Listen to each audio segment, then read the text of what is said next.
to AEF TV. We're joined now by Lida, who's the Regional Director, Sub-Saharan Africa for the US Trade and Development Agency. So, Lida, firstly, obviously, welcome. Thank you. It's the tail end of the day, so I hope you're enjoying sitting down, taking a bit of weight off your feet. We're talking a little bit off air. Can you tell us a little bit about this sort of grant mechanism that you've got in play? And well, actually, I'll shut up. You just carry on and tell me about that. So the U.S. Trade and Development Agency is the U.S. government's project prep agency. And so we operate globally and we're demand-based. And why I think that's interesting here is that we could be putting our money anywhere, but over the last couple of years since the start of Power Africa, we're putting a lot more in Africa. In fact, it's grown to be our biggest portfolio from any other region. And our energy investments have grown by 300%. And that's not a policy decision by us. It's based on the increase in good projects and the increase in resources to help them get to financial close. So your grants aren't just confined to the energy sector, just out of interest? No, we do telecom and transportation, occasionally some other sectors too. We're really looking for infrastructure projects that we think have a potential to be bankable if given early stage support. And generally where we think the U.S. might have something of value to offer.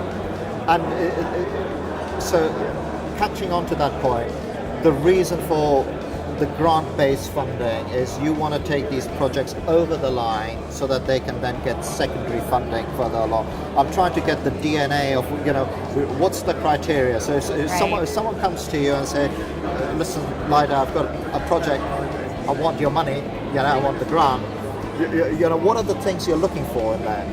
Well, I mean, basically, we're looking for what a financier would look for. We want to know that if we support this, that it has a potential to be bankable. Is there any fundamental, issue that would keep an investor from putting money into it, assuming that we would put in money for feasibility studies or engineering or even, negotiating out the PPA. We can do anything along that path that will help the project get there.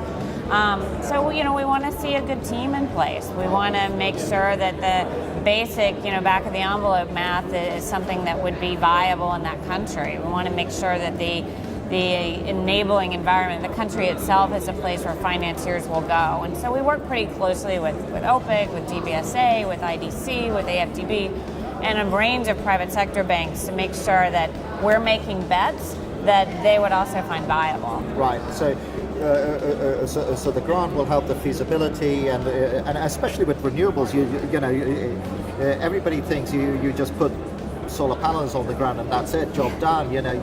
There is feasibility in there. You're going to say, right? There is. You do have to there is still engineering design, and there's a lot to develop a project. I mean, we keep hearing that it takes 7 years to move.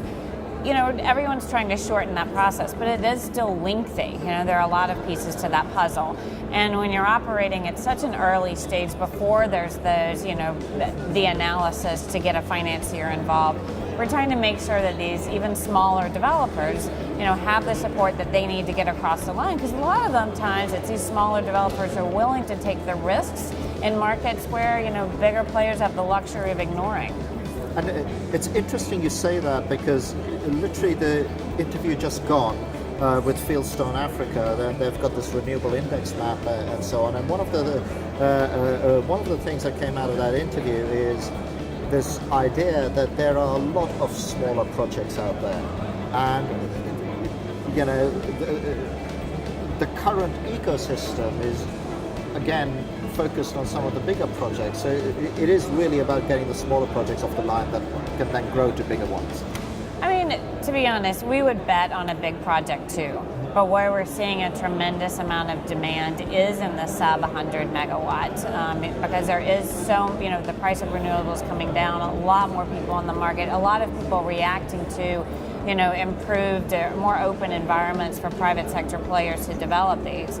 So we're not just seeing more, but we're also seeing some better quality teams come forward. So really a response. So, we're looking at demand in places like Ghana that are, reacting to an improved market, where people are coming in and ready to make bets, and we want to support that. Okay, so let's take it back to the here and now. We are going to be doing a bit more of an in-depth interview with two projects that you are going to give a grant to, you are funding, and that actually announcement or signing is going to happen on Friday here at the event. It's Wednesday now if you're watching this later. Can you just at a top level tell us a little bit about the DNA of those two projects and why you kind of picked them? Sure.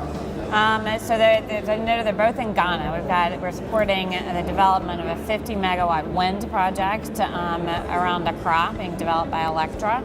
And we're supporting also a 20 megawatt biomass project that's using bamboo, including giant bamboo. It's kind of one of the first of its kind, certainly in Africa, and to some extent larger than that. We're betting on them because they have those components that we think will make them bankable, successful projects. Both developers have put a lot into them. The Ghanaian market itself is, while having some change right now in how they're approaching energy, has successfully taken on IPPs, and that they have an amount of stability that is bringing not just private sector, but us and financiers to the table. So these will actually be our 42nd and 43rd grant under Power Africa. Wow. So we've made a lot of these bets, and I expect to make a number more before we finish. What's the success rate of the bets then? Well, it's interesting you ask, because when you look at our first renewable bets we made under a program called ASAF that we worked with OPEC, those started 2.5 years ago, and more than a quarter of them have already reached financial close. There have not, I can't think of a single one that has batted out yet. Some of them are taking longer. You know, they've either reached some hurdles that they weren't anticipating, or actually were anticipating that might take this long. So what we're seeing, though, is a lot more support to get them over those hurdles. We just had some grants we did in Rwanda and Mini Hydro to reach an issue with the concession agreement. And we went in along with the Power Africa and broader support all the way up to the president to talk about how we could get this beyond. And not only did it fix the concession issue for these two, but that same solution can be used for the other 7 mini hydro projects that are experiencing the same challenge. So we're seeing not only just a need for funds, but that broader support that can help some of these smaller players navigate. And I would imagine that also gives you a blueprint that you can then apply, say, look, this is how we solve that mini hydro issue there, so we can apply that, and that again creates that sort of bandwagon is the wrong word. Momentum is a better word, around things. Momentum, and I guess a vocabulary of solutions, right? Because every market's a little bit different, and it's not to say that what worked in Rwanda will be the terms that Ghana wants to, or Cote d'Ivoire wants to accept. But knowing what has gone forward elsewhere, I do think brings a broader conversation that there are solutions. We just need to figure out which one is the best one here. And we are going to hear from the two projects in a bit more depth, but before we finish this, can you just give me, for each one, was there anything unique or special about them? Well, I think that they are actually examples of two different models we've seen be successful around the continent. One, Village Core Ghana, is really started as more of a social effort. They're looking at development in Ghana, and they then moved into power. We've seen that sort of more mission-based developer surprisingly succeed in this environment around the continent. And so it's exciting to see that they are bringing power as well as a host of social goods. And the other project, wind projects being developed by Electra, as you well know, it's a developer that's done a lot around the continent.